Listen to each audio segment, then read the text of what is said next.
students, so I finished both of my paintings and I just wanted to kind of show you how to edit them. So I took my pictures, you know, face square on, not at an angle, and I've got them connected to my USB cord. I'm gonna go into my folders, and when I click on my phone, I've got everything set up to go into my SD card. Now remember, I was telling you that if nothing is showing up on your phone, that you have to go in and swipe down, and it'll have like a little file transfer option. Sorry, I'm not good at doing things completely backwards. See that top one, file transfer? If you click on that, it'll give you the option to give your phone permission to transfer files over to your computer, and then it's going to show up for you.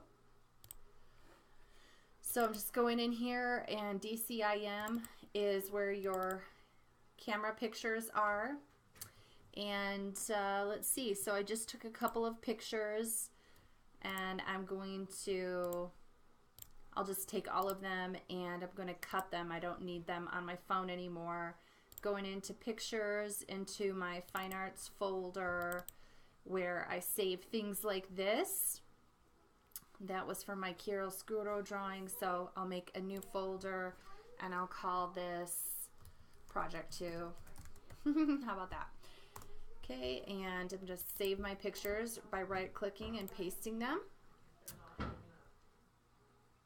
Okay, and then I can just double-click on them and see the quality of them real quick.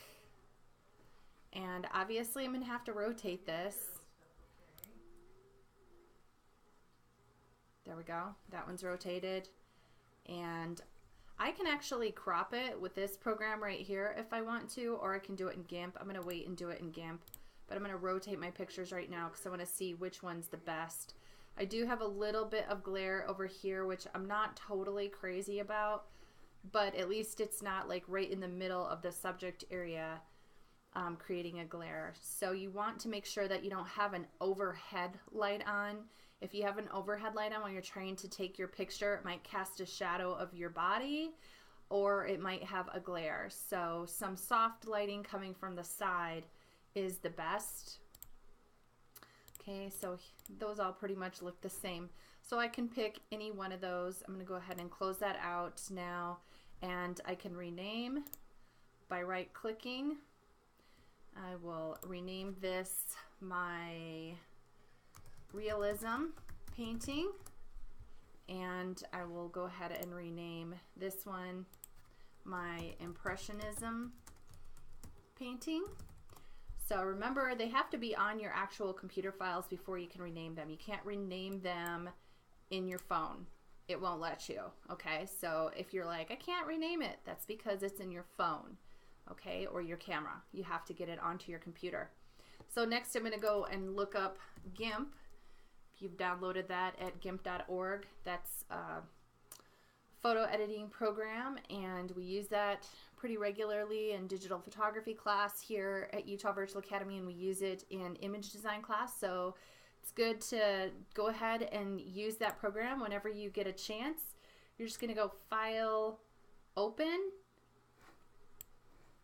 All right, and then find your file, and I'm going to open up, I'll do my realism painting first. And it's asking, do I want to rotate it? Sure. So it's a little bit skewed. I know I told you guys to take them square, but as you can see, apparently I'm a little skewed. So there is a tool on here that you can use. Let's see, we can rotate this. So I'm going to click on the rotation tool, and then if I just click on the screen, I get this, or click on the canvas anywhere, I get this, and I can go ahead and rotate that. So I'm going to do that so I can try to get my edges so that they're a little more perpendicular.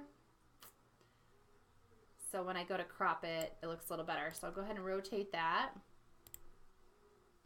And it takes a second. Okay, perfect.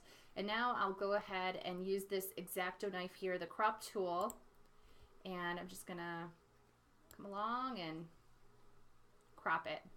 Now the cool thing is that I was not really totally crazy about the way that my blanket that was coming off the edge of my table looked. You can grab a hold of these corners and you can adjust them, so maybe, you know, if I want to crop it so that that's not down there, I could do that. That's the cool thing about having the ability to edit your work here in GIMP, is that you can change the composition of what it really looks like. Oh well, I'm just gonna go ahead, I think, and keep it like that. So I just click inside. Now remember, you're going to go up to colors, and let's go ahead and save this, save as, and you're gonna always save your work for me with your first and last name. So I'm going to put my first and last name, and that comes at the beginning of the file name. So Rachel Girot Realism Painting, and the .xcf indicates that this is the editable GIMP file. So I've saved it, that way I can free up my RAM by saving anytime I need to. Go to colors, brightness, and contrast, and this is where you can go ahead and make this a little more intense if you want to increase your contrast, which is nice to be able to do that. Or you can lower the lightness so you get a little more of that kind of chiaroscuro effect. However you like it, go ahead and click OK and save, and then you're going to export it. File, export as, and it's going to automatically want to export it as a PNG. Remember, you're exporting JPEGs. For images, you always do .jpg for photos or artwork. Or you can come to the bottom, and remember, this is where you would select alphabetically JPEG down here and click export. But first I'm going to move this over and click export, and I want to see how big my file is, because you guys, I don't want you submitting files that are larger than like a megabyte at the most. Some of you guys are using nice cameras and every picture is like 3 megs or more, and it takes my computer a while to download that stuff. So you're going to click show preview in image window, and you want to have your picture here, so you want to see. Okay, I'm at 974. So what I'm going to do is I'm going to start decreasing the quality. I'm going to try to get down to like 500 kilobytes, because 500 transfers pretty quickly, but it still has a lot of information, a lot of data, a lot of pixels. Okay, I'm down to about 500. I'm going to go down one more. So I'm at 90% quality, and I've got a 500 kilobyte file. And if I'm looking at it right here, it still has excellent visual quality. So I'm going to export it like that. Get your file down around 500 kilobytes if you can. Now remember, if you go down too far, look at it gets super pixelated. So you don't want to be taking your files down to 100 if you don't, you know what I mean? Keep that quality up as high as you can, close to 500 kilobytes. Don't go way down. Look at it, just looks horrible if you decrease your quality too much. So I thought 90 was perfect for mine. I'm going to export that. Okay, and now I'm going to go ahead and open up that other image, my Impressionism painting. So here's that Impressionism. I'm going to open that. Sure, I'll rotate it, even though I rotated my file on the computer. I don't know why. So now I'm going to crop it first.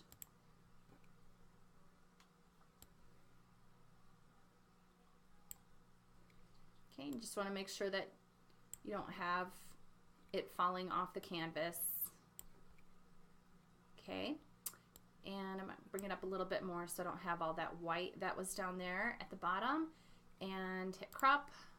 Perfect. Colors, brightness, and contrast. Bam. I love that pop.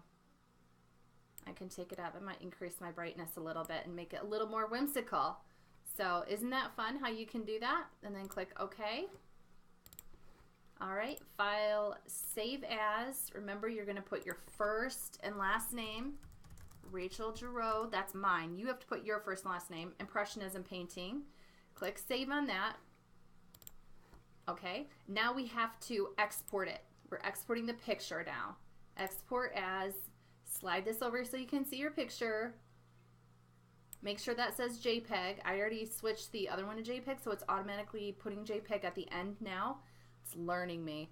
And then I'm going to click, I'll move this over some more. I want to be able to see my painting. I'm going to click export. And when this dialog box pops up, I'm going to move it over. Show preview. I'm at 1.7 megabytes. What did I say I want to get down to? About half a meg. So that's 500 kilobytes. Let's try to decrease this. I'm still not there yet. Still not there. It still looks good. That's why you have this sitting here. So as you're decreasing the quality, you're making sure that you're not decreasing it so much that it's starting to look pixelated. There, I'm down under 500 kilobytes. Excellent quality. Perfect details. I can't even tell I decreased the quality of it. 497 kilobytes. That's pretty close to 500 without going over. And click export. Perfect. So now when you go to the Dropbox, what you do by going into the content of our class, and you scroll down and you look for Project 2, Realism and Post-Impressionism, there's your Dropbox. Click on that, and of course on your Dropbox it's going to ask you to upload right here, okay? So you're going to upload those pictures, and what that's going to look like on your end then is you save them to your file. So you're going to upload the file that has your first and last name. So mine is Rachel Girot Impressionism Painting. That's the one I'm going to upload. And the one that has Rachel Girot Realism Painting. So the ones that look like pictures, those are the ones that you exported. When you said save in GIMP, you were saving this GIMP file. I could go back in there and I can edit it from where I had it. So that's all you're going to do, folks. Thanks so much.